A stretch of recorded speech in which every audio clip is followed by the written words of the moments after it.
de maio de 2020, nem sei mais que dia da quarentena que estamos aqui, mas eu vou ter o prazer hoje de ter essa conversa com essa pessoa muito legal, diretamente da cidade de Nova York.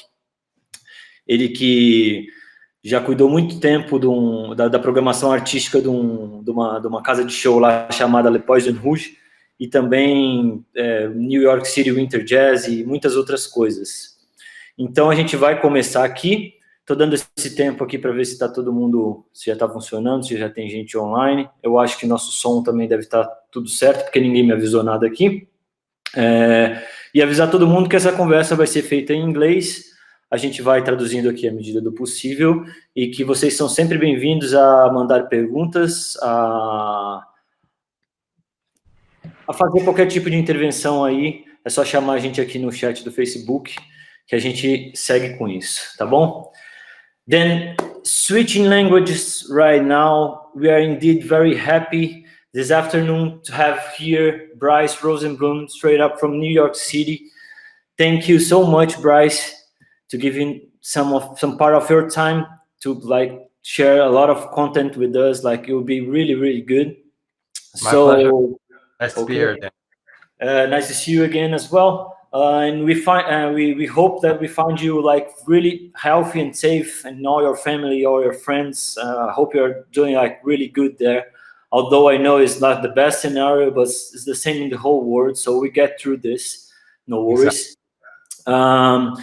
So Brice, again, thank you very much to be here.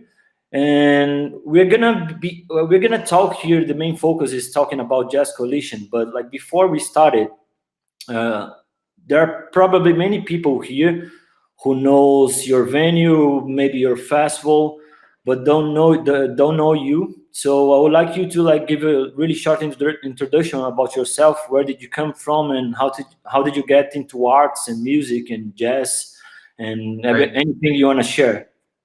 Wonderful. Thank you, Daniel. Yeah, my life story. Okay. Well, I was born in Louisville, Kentucky.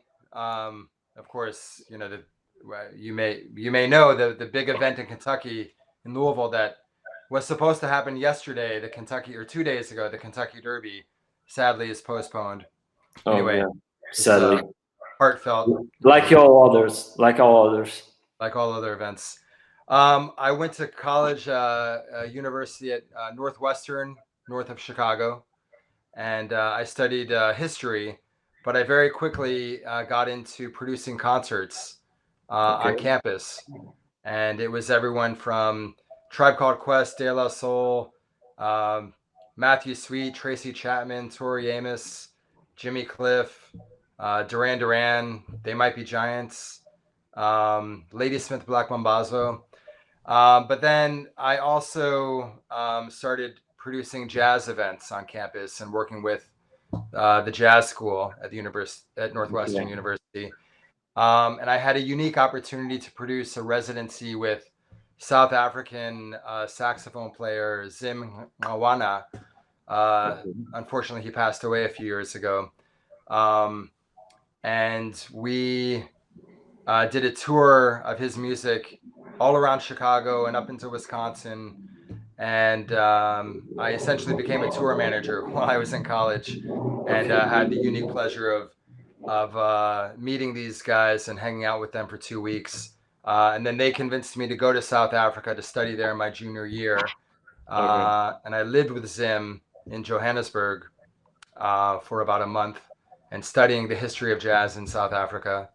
And then I came back to campus my senior year and brought him back on a collaboration with Max Roach that Northwestern and the city of Chicago supported. So I had the pleasure of course, meeting Max Roach and spending time with Zim and Max. It was a beautiful experience.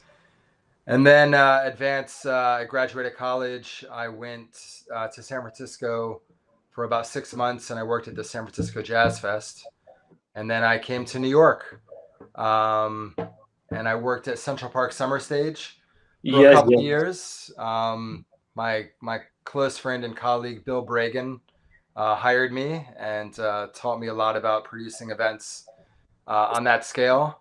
Oh, And so then it's all everyone is part of the same crew, because our last live talk here was with Paula Abreu, who's in head of yes. Summer Stage right now. So I think she actually mentioned you that you worked at before, and I had forgot it. Oh, wonderful. Yeah, there's a long list of alumni who've worked through the years at Summer Stage. Okay. Lots of talent have come in and out of those doors. And then I worked at different venues, including this place, McCore, which was a cultural center on the Upper West Side. Actually, it was there that I was able to discover or find out about an artist, and we gave her a residency for about a year, and then she was signed by Blue Note Records, and she put out a record that won a bunch of Grammys a number of years ago. Her name was Nora Jones. Well, And anyway, it was a lovely experience meeting her when she was just starting up, and really feel proud to support her early in the day. wow, that's big, man. That's big. Yeah, no, it was wonderful. And I've seen her recently, and she's still, humble and a beautiful soul. Okay. So And yeah, the Bill yeah, Dragon is saying here, "What's up, Brice Rosenbloom and Danielle Nogueira?" So what's up, Bill? Hope you're doing oh, fine what's as up, well. Bill? Glad you're watching, Bill. Yeah. And what else? So then I worked at Jazz and Lincoln Center. I helped the programming team create a series for the opening of the new facility at Columbus Circle. And actually, we did a show with Hermeto Pascoal, Oh, with New York Brazilian artist Ciro Baptista and his group. yeah. I've played with him. An awesome guy. He lives in New Jersey, if I'm not Yeah, wrong. correct. Yeah, I like him. Very good. Right. Awesome musician. Right. Yeah. So So you got into New York, and that was like the big school for you. Once you got, like, you seem to be working in like multiple places, lots of people that you met there, and yeah. you've been to the Poison Rouge like for how long? Well, so Le Poisson Rouge is now 11 and a half, or almost 12. Actually, in June, it'll be 12 years old. So for the first decade, I was the music director, overseeing the booking team, and really putting the venue on the map. Before Le Poisson Rouge, right? It was at Jazz and Lincoln Center, working with Wynton Marsalis to launch their first series at Columbus Circle, in that building, and then I worked at the Knitting Factory for a while. This is all before Le Poisson Rouge, and it was at the Knitting Factory where we launched Winter Jazz Fest. So that Okay, was 16 and a half years ago. 16 and a Um, half years ago, and you were one of those. The main idea was, did it come from you? yeah, absolutely. Actually, it's funny, Bill. I see Bill on the chat there. Bill had Yeah. launched Global Fest Yeah. 17 and a half Yeah. years ago with his colleagues Isabel and Shanta, and Yeah. um, and I was inspired by that model. Essentially, during APAP, the Arts Presenters Conference that happens in New York in January, all of our Yeah. colleagues, friends from around the world are there, shopping for talent. And just like he had the genius idea of opening or launching this festival to bring all of our colleagues in, to one space to see all this incredible talent. At the Knitting Factory back in the day when it was in Tribeca, there were 3 stages. So it was the ideal location to launch a jazz version, essentially. So Winter Jazz Fest was launched, and we had 18 groups on 3 stages. 700 people came out. It was a success, in that first year, and we've continued Oh. to grow ever since.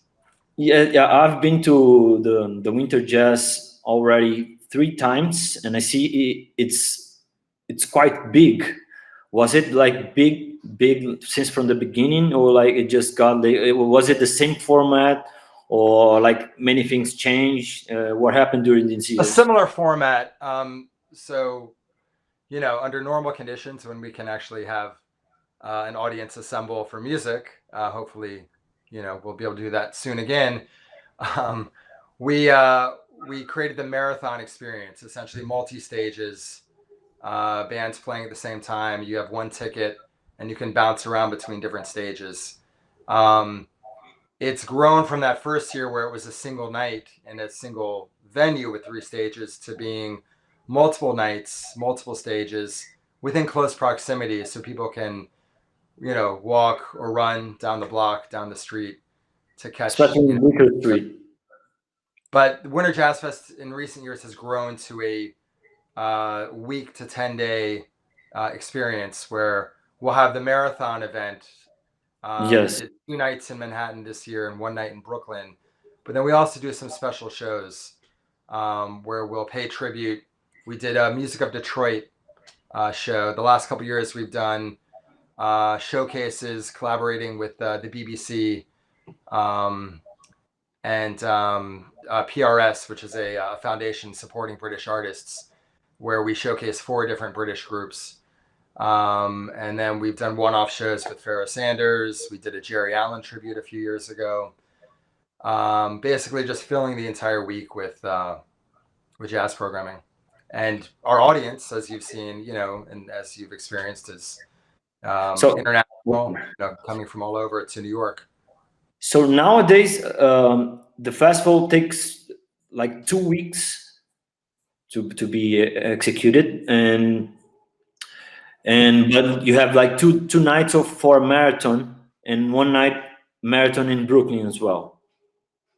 This year, right? The festival was 11 days actually, and 2 marathon nights in Manhattan and 1 in Brooklyn. Okay, but you have like program the whole other days. Like if there's not a marathon, there will be a concert for you to go.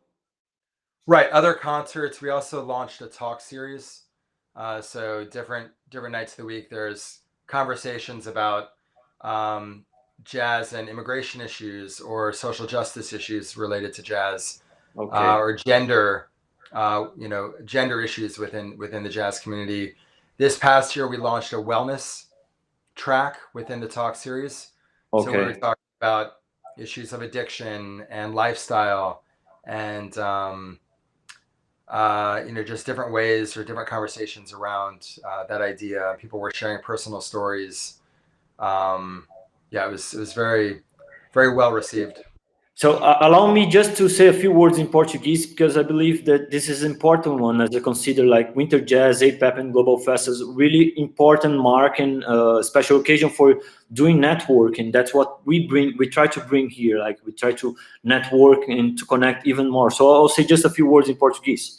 Eu estava falando aqui com o Brice sobre o Winter Jazz Fest que tem em Nova York, né? O Winter Jazz Fest ele ocorre simultaneamente com a APAP, com o Global Fest e com muitas outras coisas que acontecem na cidade. Ou seja, as pessoas ficam o dia inteiro numa feira, que é a APAP, e vendo conferências, passeando entre os stands e conversando, fazendo reuniões, e à noite é a hora de você ir para o Winter Jazz, que você vai geralmente numa rua, tem a rua Bleecker Street lá, sensacional, são vários casas de show na mesma rua, então você sai de uma e entra em outra, isso no dia da maratona, onde todas as venues estão tendo concertos, né? E o que é bom de você fazer um show no Winter Jazz é que você pode ter todo mundo que está participando da APAP, do Global Fest, ou dos outros eventos simultâneos que estão rolando, por mais que esteja muito frio em Nova York essa época, é muito, muito, muito legal você ir para lá, e é o melhor jeito de você conectar, porque você está abordando ali mercados do mundo inteiro, tem players aí da Europa, tem players do Japão, da Ásia, tem de tudo quanto é lugar. Então, assim, é uma dica preciosa, quem puder ir conferir esse network no Winter Jazz Fest, APAP, Global Fest, não deixem de ir, vale muito a pena, eu posso dizer por experiência própria. So, Brice, back to you. Just told them about Winter Jazz, and it's a fact that no one knows about anything that's going to happen from now to next January when you have your next edition. So what are your expectations for next edition, and are you considering any kind of plan B for putting the festival? Would it be a new era for Winter Jazz Festival where live music coexists with digital life, maybe? Yeah, exactly. We're determining what is really possible moving forward, and if we have to look at some type of virtual experience, with streaming concerts or creating content that we parse out. Ideally, we'll have some sort of physical experience in the venues, in the normal venues we use, but it's hard to say. It's been stated that in New York, large venues, large festivals, large gatherings are going to be the last to reopen again as normal. So we'll likely be in a situation where a venue will be allowed a smaller capacity of an audience in their space. Okay. And it's likely that if it was a standing, GA venue, that it'll have to be seated with tables and chairs, or rows of chairs, to limit capacity or control capacity numbers. And of course, there's going to be, the whole new experience of entering into a venue. I'm sure we'll have to do temperature checks and have additional security at the spaces. So there's going to be lots of steps that we're going to have to implement, or the venues are going to have to implement, that we're going to have to both train the staff and the audience behavior to feel comfortable to come into the spaces again. Ideally, we'll find out a lot about that effect long before January, but it's pretty clear that we're not going to be able to accommodate the same number of people. This past year, we had over 18,000 people come out over 11 days. Wow. So, certainly we're not going to be able to have the largest number of people we had was 1,400 at one time in Webster Hall. That's one venue. That was on the same night when we were operating 10 other venues where people were bouncing around to the smaller spaces. But there's no way that under current conditions, without a vaccine and without really knowledge of what the reality is going to be, there's no way that 1,400 people are going to be able to gather in that large of a space.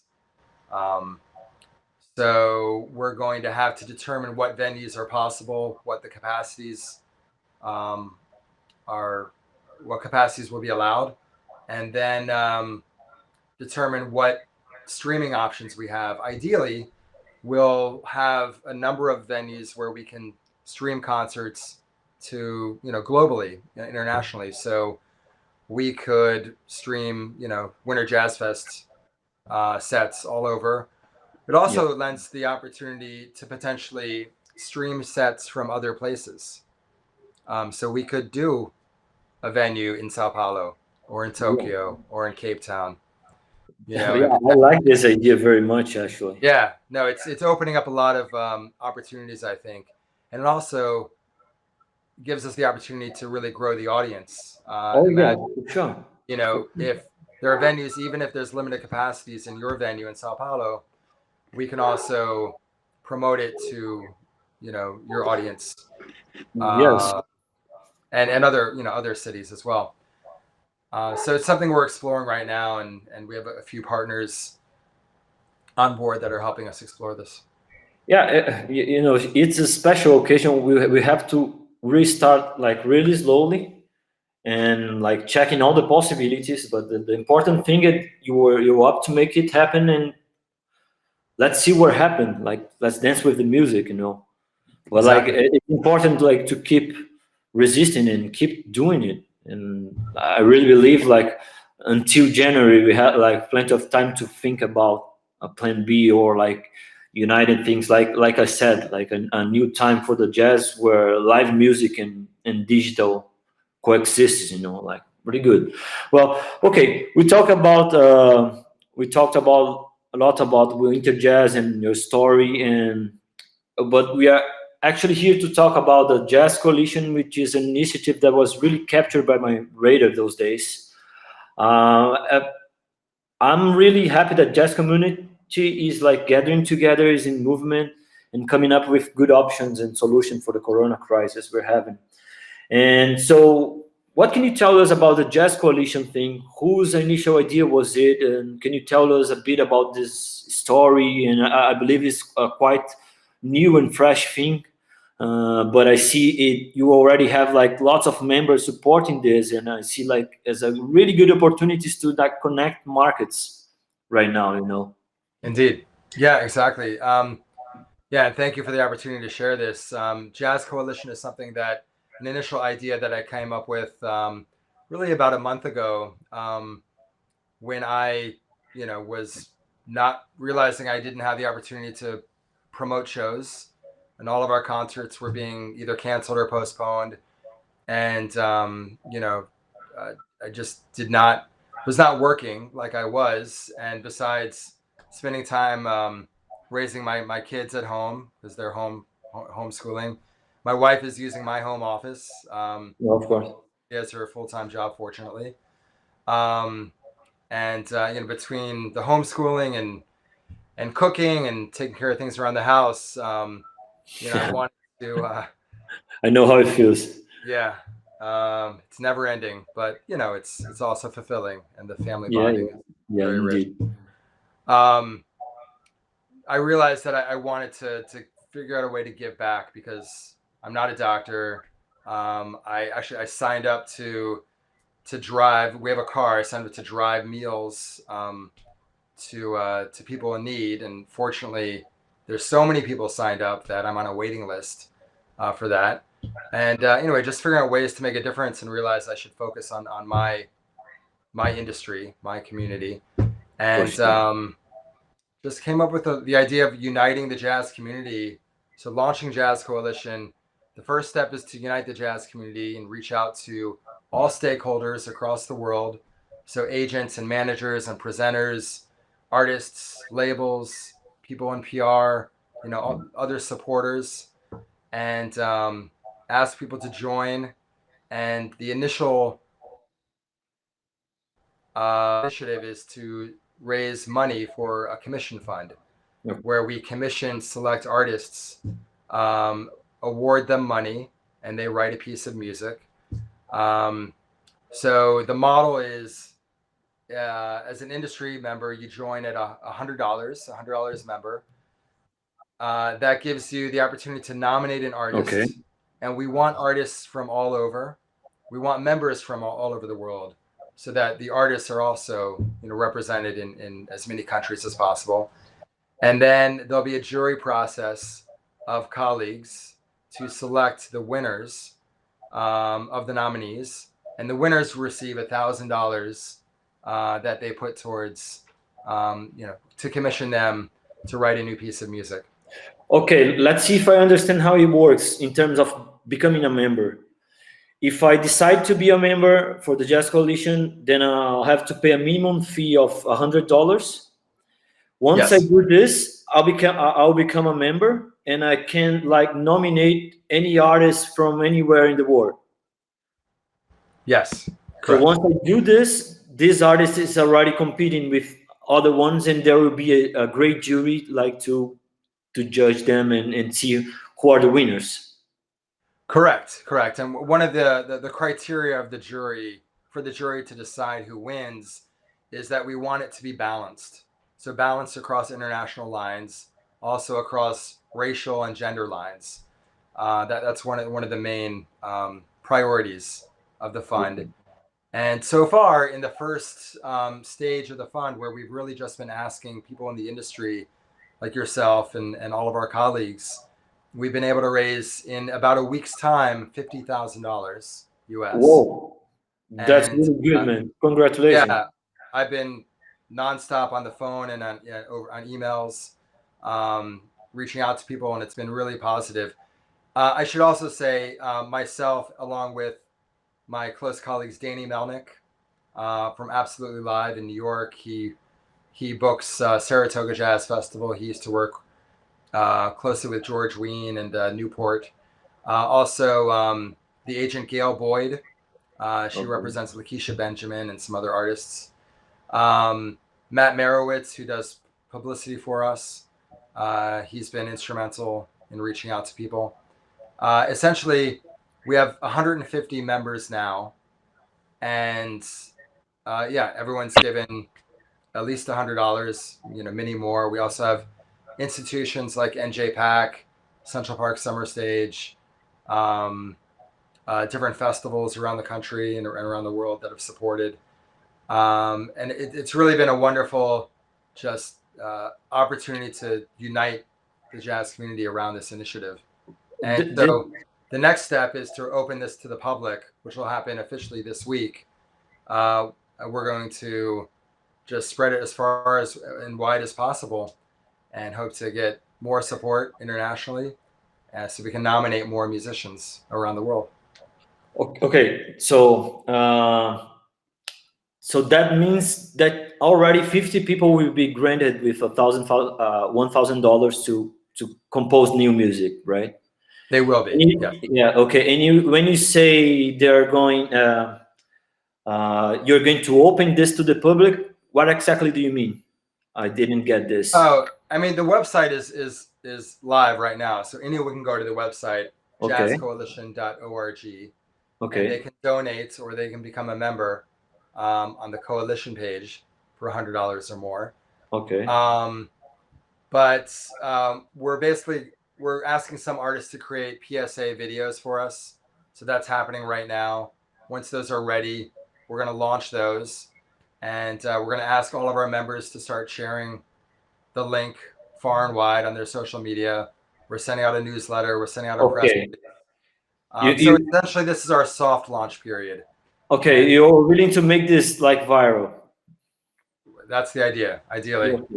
Yeah. So there's a question here from Flavio Silva.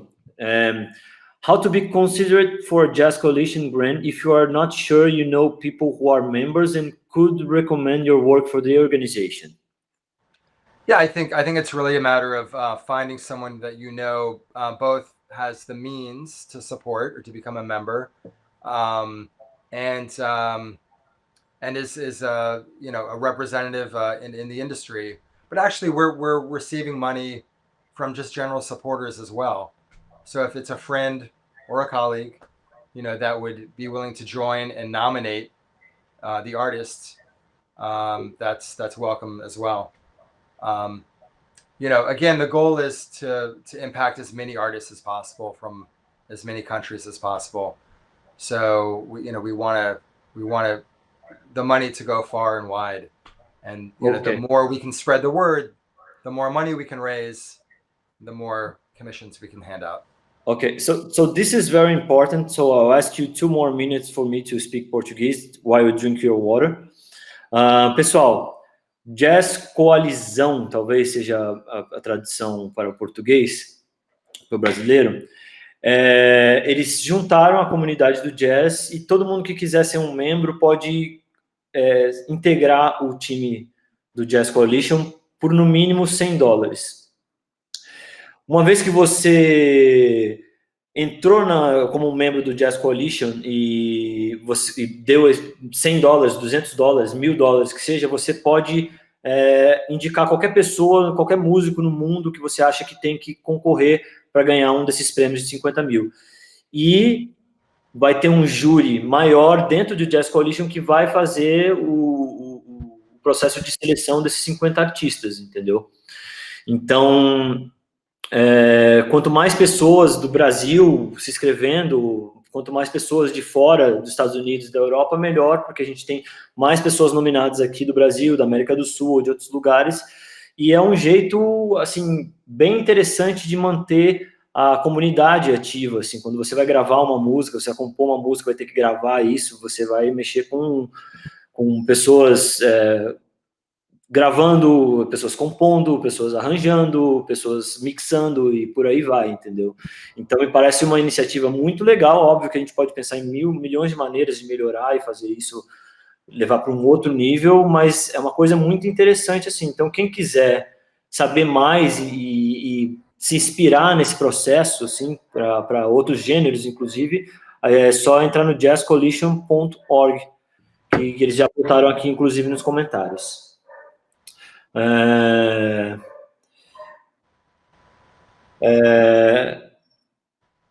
have like comments here from Denise. Unfortunately, in Brazil, it will be more difficult because United States has already a culture of investing on culture, being a citizen.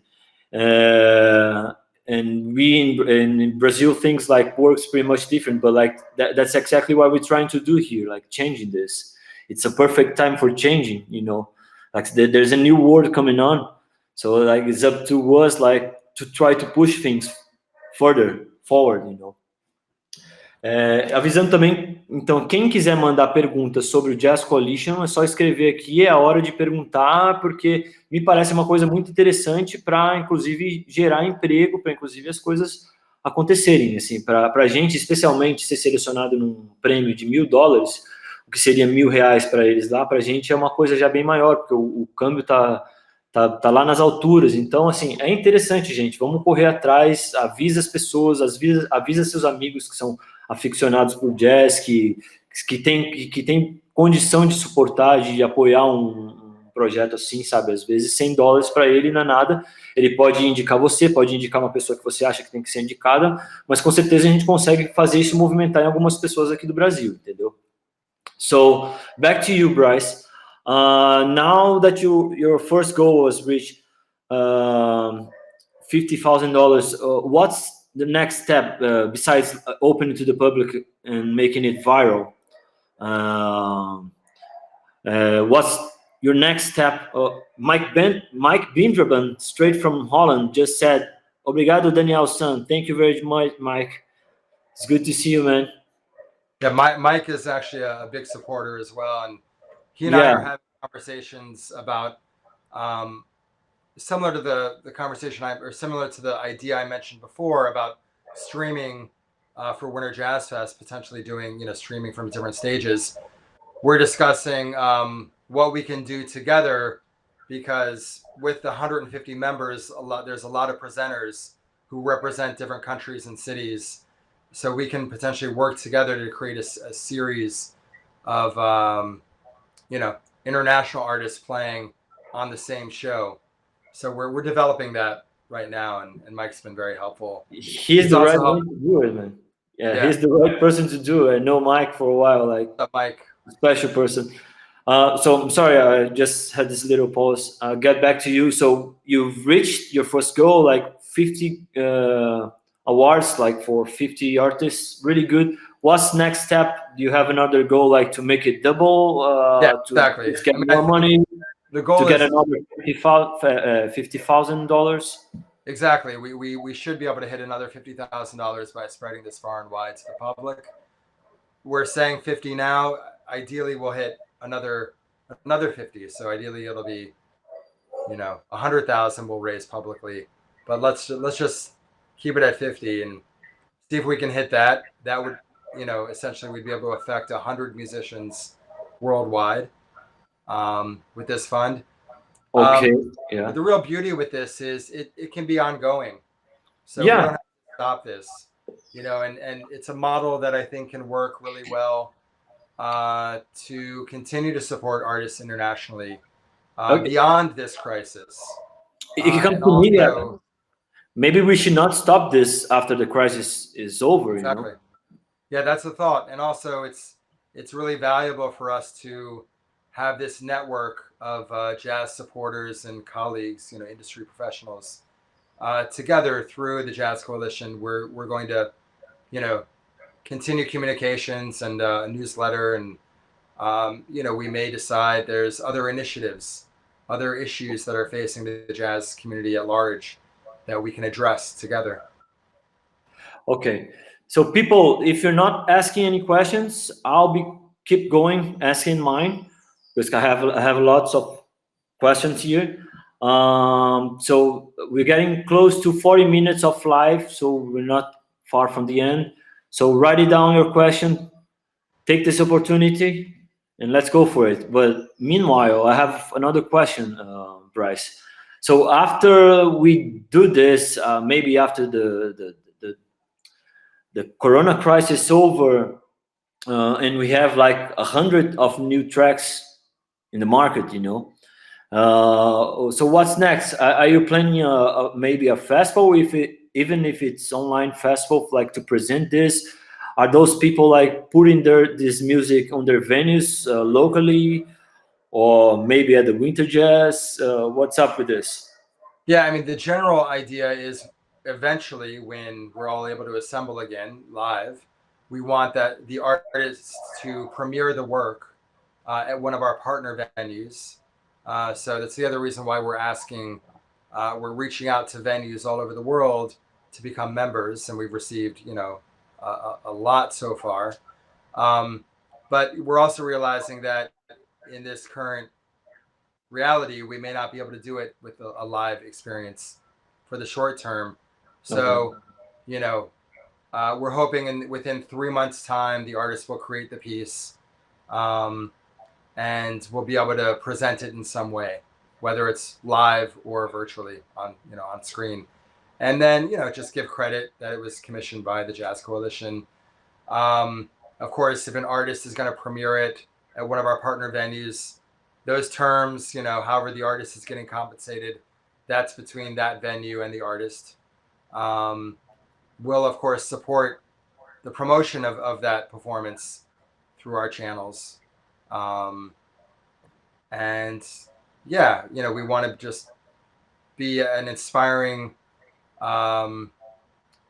source for artists to create. One of the things we realized early on when we were having conversations with colleagues about this is that we didn't want to just be offering relief.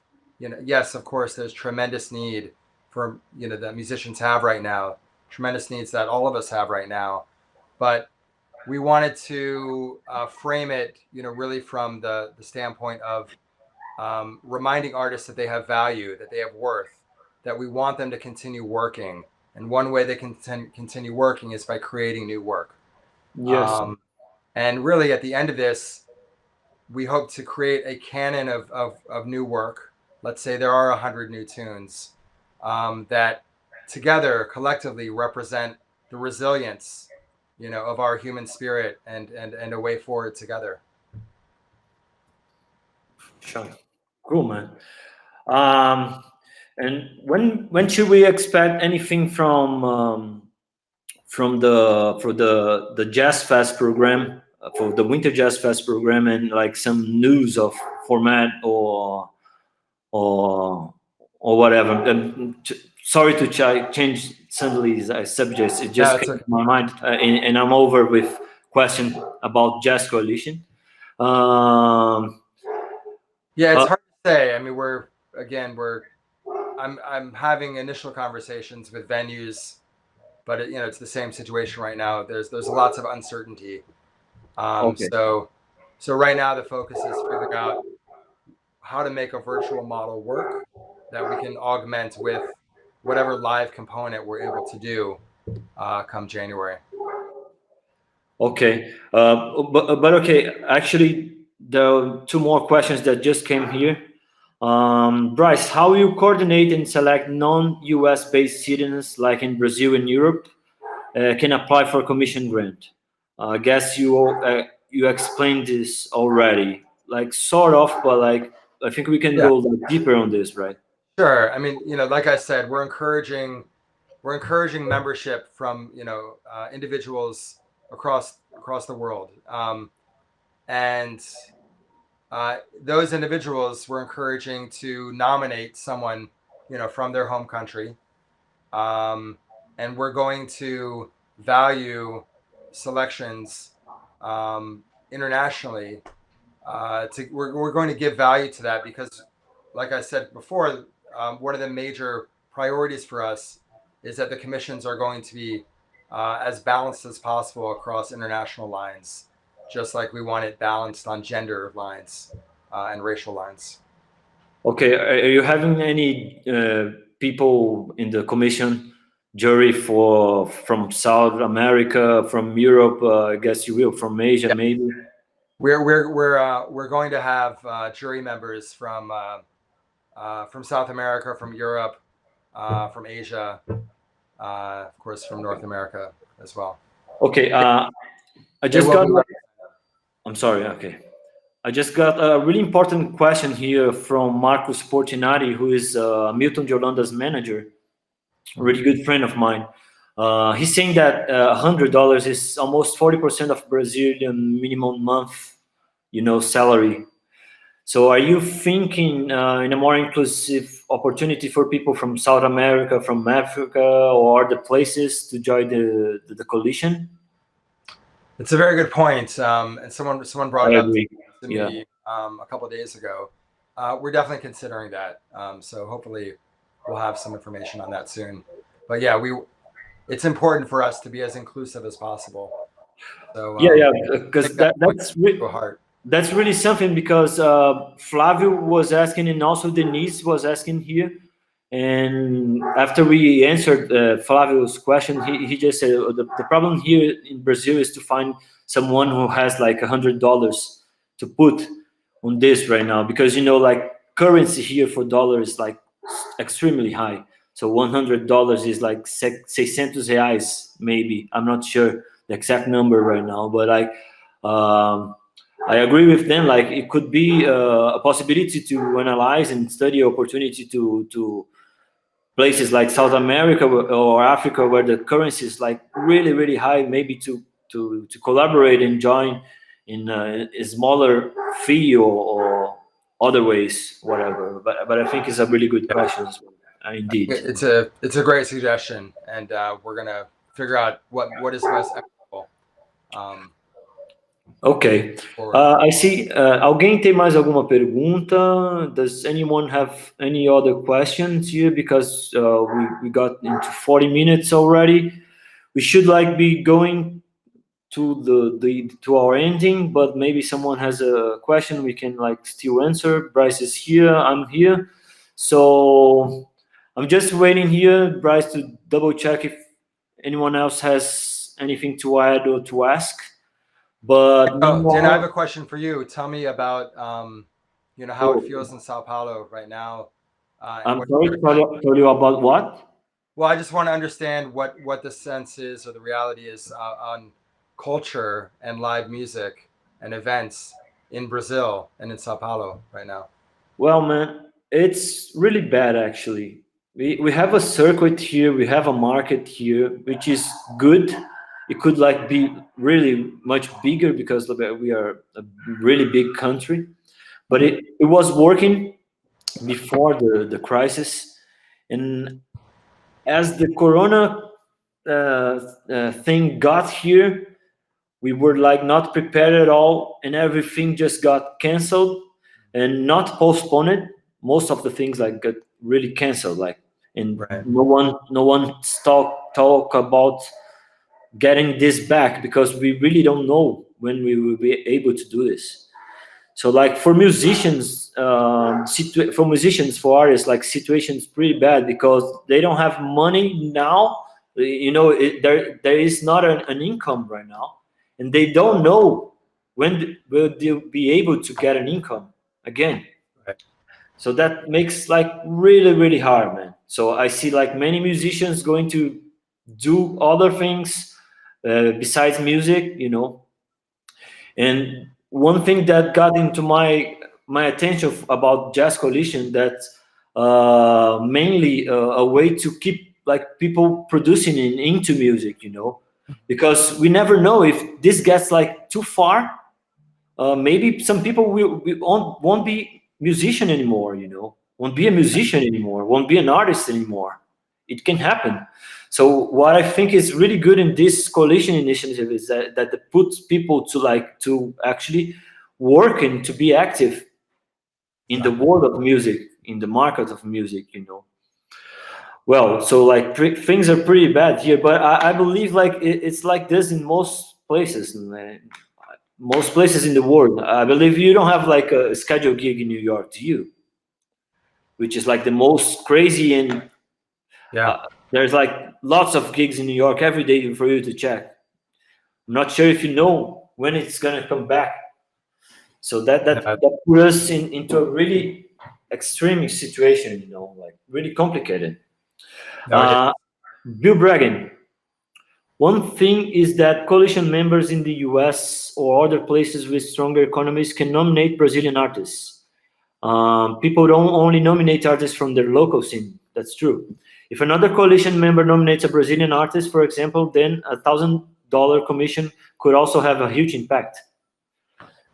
So that's a point from Bill. you know. Yes.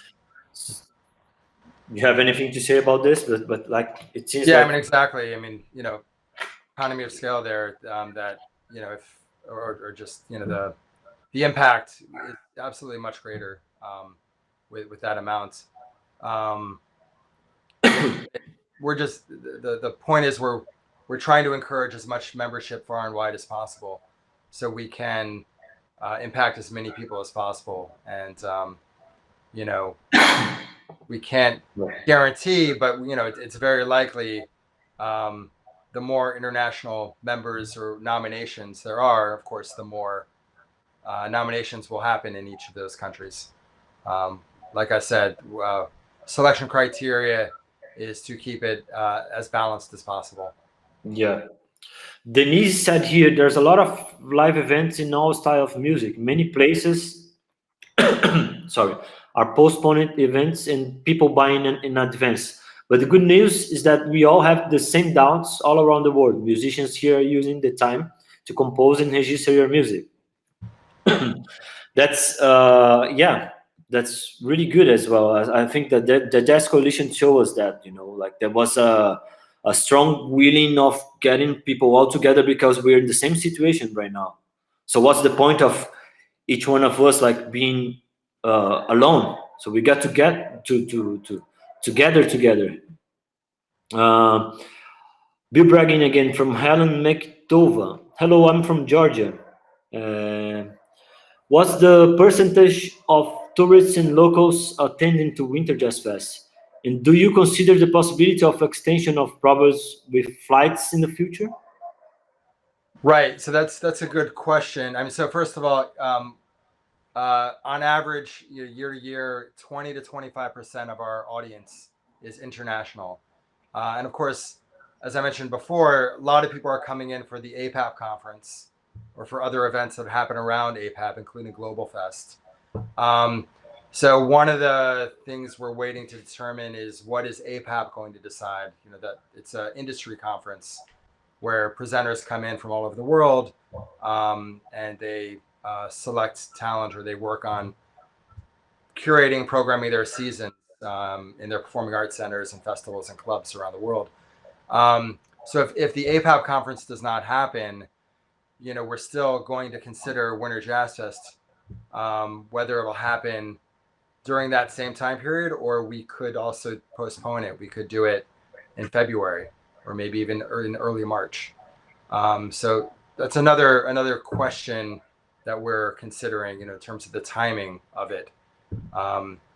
That could potentially be shifted. And yes, in terms of flights, again, that's something that's up in the air. We don't have certainty on what the prices are going to look like, on what the travel restrictions or requirements are going to look like, and also what the general population behavior is going to look like at that point. Yeah, like many things to worry about.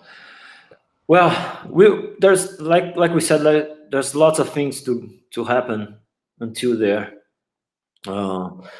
Just finishing here, sending a message for us to be strong. Like crisis, wars, everything in life it will pass. Indeed. Just like life. So we're gonna get through this. So thank you very much, Bryson. We just got here to 50 minutes of live talk. That was quite really good. I'll be joining the Jazz Coalition as a member right now once we finish here. And I thank you very much for your time. And hopefully we see each other really soon. And Indeed. hoping for the best. Stay safe. Stay home. Yeah. And anything you need, just let us know, okay? Obrigado, Daniel. Obrigado.